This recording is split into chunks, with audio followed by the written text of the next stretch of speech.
Hybridisation. अब ध्यान से समझना। देखो बेटा, लिखना कुछ मत, पहले सुन लो। हाइब्रिडाइजेशन का जो कंसेप्ट आया था वो स्ट्रक्चर को एक्सपेरिमेंटली पहले उसकी प्रॉपर्टीज को स्टडी किया गया, उसके बॉन्ड पैरामीटर्स जैसे कि बॉन्ड एंगल, बॉन्ड लेंथ, ठीक है, बॉन्ड स्ट्रेंथ, उनको एक्सपेरिमेंटली डिटरमाइन किया गया। उसके बाद हाइब्रिडाइजेशन का कंसेप्ट आया है। ठीक है, तो वो क्या क्या कैसे पैरामीटर्स थे वो ये देखो। सबसे पहले बेटा हाइब्रिडाइजेशन का जो कंसेप्ट स्टार्ट हुआ था वो CH4 की वजह से स्टार्ट हुआ था। मीथेन, कार्बन, जिसका एटॉमिक नंबर 6 है, कॉन्फ़िगरेशन है 1s2 2s2 2p2। इसकी 2s में 2 इलेक्ट्रॉन है और 2p में 2 इलेक्ट्रॉन है। अगर मैं CH4 में बोलूं तो इसको 4 बॉन्ड बनाने हैं, तो 1 इलेक्ट्रॉन इसका यहाँ चला जाएगा एक्साइटेड स्टेट में, तो यहाँ 1 इलेक्ट्रॉन है और एक एक इलेक्ट्रॉन इसमें आ गया। ठीक है, अब इसने, ये कार्बन की 2s है और ये 2p है। तो अगर मैं सिग्मा सिग्मा बॉन्ड बनाऊं तो एक इसका हाइड्रोजन के साथ सिग्मा बॉन्ड बना, एक हाइड्रोजन के साथ सिग्मा बॉन्ड, एक हाइड्रोजन के साथ सिग्मा बॉन्ड और एक हाइड्रोजन के साथ सिग्मा बॉन्ड, CH4। ठीक है बेटा, 4 सिग्मा बॉन्ड बने, पहला बॉन्ड हमेशा सिग्मा बनता है। ठीक है, तो हमें यही पढ़ाया VBT ने कि ओवरलैपिंग S और S में होती है, S और P में। अच्छा, यहाँ हाइड्रोजन की सबकी 1s ऑर्बिटल है। ठीक है, कि ओवरलैपिंग होती है S और S में, S और P में, यही हमें VBT ने बताया। तो बेटा अगर इस तरह ओवरलैपिंग होती है, ठीक है, एटम्स के बीच में बॉन्ड बनाने के लिए, जैसे CH4 का फॉर्मेशन है, तो अगर इस तरह ओवरलैपिंग होती है तो दो तरह के बॉन्ड होने चाहिए। एक बॉन्ड तो 1s 2s की ओवरलैपिंग का होना चाहिए, कार्बन और हाइड्रोजन का। और 3 बॉन्ड 1s और 2p के बाद 2p में होने चाहिए। 3 बॉन्ड ऐसे होने चाहिए, एक बॉन्ड ऐसा होना चाहिए। यानी एक बॉन्ड बाकी 3 बॉन्ड से अलग होता है बेटा, एक बॉन्ड बाकी 3 बॉन्ड से अलग होता है, क्योंकि हम जानते हैं 1s 2s में और 1s 2p में 1s 2p का जो बॉन्ड है वो स्ट्रांग होगा, राइट। तो 3 बॉन्ड स्ट्रांग होने चाहिए, उनकी स्ट्रेंथ ज्यादा होनी चाहिए, और एक बॉन्ड कमजोर होना चाहिए, राइट। तो बेटा सबसे पहले देखा गया कि जो स्ट्रेंथ होनी चाहिए थी बॉन्ड की, स्ट्रेंथ ऑफ बॉन्ड कुछ ऐसे होनी चाहिए थी।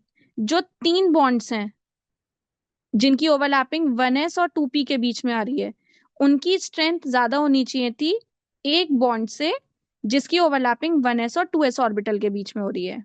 ठीक है, अगर मैं बॉन्ड लेंथ की बात करूं तो बेटा जिसकी स्ट्रेंथ ज्यादा होगी उसकी बॉन्ड लेंथ कम होगी।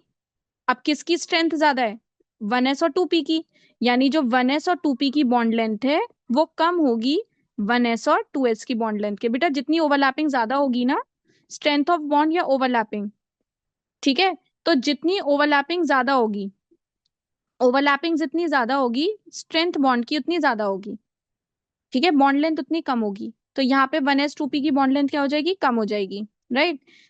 तो एक कंसेप्ट तो ये हुआ कि बॉन्ड लेंथ अलग अलग होनी चाहिए। यानी बेटा 3 बॉन्ड, जैसे मान लो एक ए लिख दिया मैंने, एक को बी लिख दिया, एक को सी लिखा, एक को डी लिखा, तो यहाँ पर बेटा जो A B C, मान लो 3 बॉन्ड है A B C, उनकी बॉन्ड लेंथ कम होनी चाहिए और बराबर होगी, क्योंकि तीनों 1s और 2p के बीच में बन रही हैं। और मान लो बेटा एक बॉन्ड की बॉन्ड लेंथ क्या होगी, ज्यादा होगी। ठीक है, ये मैंने बॉन्ड लेंथ का ऑर्डर लिख दिया।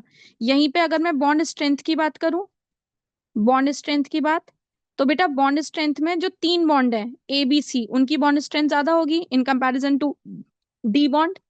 ठीक है, अब एक बात आती है बॉन्ड एंगल की, तीसरा पैरामीटर आता है बेटा बॉन्ड एंगल। तो अगर मैं बॉन्ड एंगल की बात करूं बच्चों, तो यहाँ पे जो 3 बॉन्ड बन रहे हैं बेटा, जो ये 3 बॉन्ड बन रहे हैं, ये एक PX है, एक PY है और एक PZ है, PZ है, राइट। तो PX PY और PZ के बारे में अगर मैं बात करूं बेटा, तो इन तीनों के बीच में 90 डिग्री का एंगल होता है ना, PX PY PZ के बीच में 90 डिग्री का एंगल होता है। तो बेटा अब ये वाले मतलब जो 3 बॉन्ड है, ये PX इसके साथ, ये वाला बॉन्ड, ये पीएक्स के, मान लो ये पीएक्स के साथ बन रहा है कार्बन का, ये पीवाई के साथ बन रहा है, और ये पीजेड के साथ बन रहा है। तो मतलब बेटा जो बॉन्ड एंगल होने चाहिए वो तीन bond angle should be of 90 degree, है ना। Three bond angles should be of 90 degree, क्योंकि पी एक्स पी वाई और पी जेड के बीच में बन रहा है। ठीक है, तो तीन बॉन्ड एंगल 90 डिग्री के होने चाहिए थी, होने चाहिए थे, अगर हम वीबीटी के हिसाब से CH4 का फॉर्मेशन पढ़े। लेकिन बेटा एक्सपेरिमेंटली, जो कि कभी गलत नहीं होता, हम प्रैक्टिकली इसको करके देखते हैं। तो बेटा एक्सपेरिमेंटली देखा गया कि in CH4, experimentally in CH4 all bonds are same, सारे बॉन्ड एक जैसे हैं, that is all four bonds are of same length, सारे बॉन्ड सेम लेंथ के हैं, are of same bond length, comma same bond strength, same bond strength, और सबसे बड़ी बात है बेटा, and all the bond angles are same, सारे बॉन्ड एंगल्स बराबर हैं। लेकिन बेटा वो जो बॉन्ड एंगल्स हैं वो हैं 109 डिग्री 28 मिनट के, ना कि 90 डिग्री के। मतलब बॉन्ड एंगल 109 डिग्री के आ रहे हैं। इट मींस ये बेटा एक्सपेरिमेंटली देखा गया, ठीक है, और ये गलत नहीं है, ये देखा गया कि सारी बॉन्ड लेंथ एक जैसी है, सारे बॉन्ड एंगल एक जैसे हैं, सबकी बॉन्ड स्ट्रेंथ एक जैसी है सारे बॉन्ड्स की। तो अगर हम बॉन्डिंग वीबीटी के हिसाब से कर रहे हैं बेटा, तो ये तो बॉन्ड अलग अलग आएंगे, क्योंकि 1s2s की ओवरलैपिंग वीबीटी ने बताई अलग होती है, और 1s2p की ओवरलैपिंग अलग होती है। ठीक है, तो 1s2s और 1s2p की जो ओवरलैपिंग है बेटा, उनकी स्ट्रेंथ अलग अलग है, then how can the bond length can be same. 1s2s की बॉन्ड लेंथ और 1s2p की बॉन्ड लेंथ या ओवरलैपिंग एक जैसी हो ही नहीं सकती है। ठीक है, तब बेटा यहाँ पे देखा गया कि इस तरह CH4 का बॉन्डिंग नहीं होती। ठीक है, वीबीटी इसको एक्सप्लेन नहीं कर पाती। तो बेटा यहां से कंसेप्ट आया था हाइब्रिडाइजेशन का, कि मॉलिक्यूल में जब बॉन्ड बनता है कार्बन और हाइड्रोजन के बीच में, जब बॉन्ड बनता है, तो बेटा बॉन्डिंग से पहले जो कार्बन है उसकी ऑर्बिटल्स में एक फिनोमिनन होता है जिसको हम नाम देते हैं हाइब्रिडाइजेशन। ठीक है,